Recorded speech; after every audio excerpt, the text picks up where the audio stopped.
দক্ষিণী মেগাস্টার আল্লু অর্জুনের জন্মদিন মানেই ভক্তদের বাঁধ ভাঙা উচ্ছ্বাস।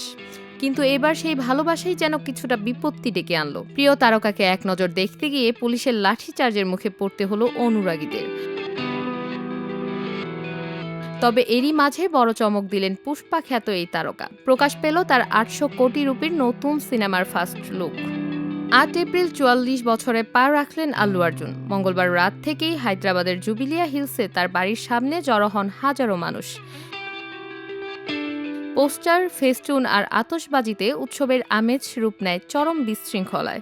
ভিড় সামলাতে হিমশিম খেতে হয় নিরাপত্তা বাহিনীকে। এক পর্যায়ে পরিস্থিতি নিয়ন্ত্রণের বাইরে চলে গেলে পুলিশ লাঠিচার্জ শুরু করে। এতে কিছুটা আতঙ্ক ছড়ালেও ভক্তদের উৎসাহে ভাটা পড়েনি।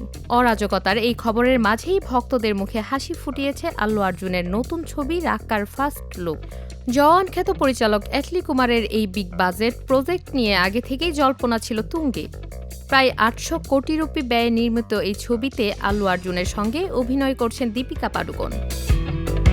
নেড়া মাথা, তীক্ষ্ণ নখ আর লোমশ শরীরে প্রায় পশু সদৃশ এক লুকে দেখা দিয়েছেন তিনি। জানা গেছে ছবিতে অতীত ও বর্তমান এই দুই সময়ের গল্প তুলে ধরা হয়েছে। গত ২ বছর ধরে এই নাট্যচিত্র নিয়ে নিভৃতে কাজ করেছেন অ্যাটলি। লাঠিচার্জের তিক্ততা ভুলে ভক্তরা এখন মাতোয়ারা প্রিয় তারকার এই দানবীয় লুকে। পুষ্পার পর রাক্কা দিয়ে আল্লু অর্জুন বক্স অফিসে নতুন কোনো ইতিহাস গড়েন কিনা সেটি এখন দেখার বিষয়।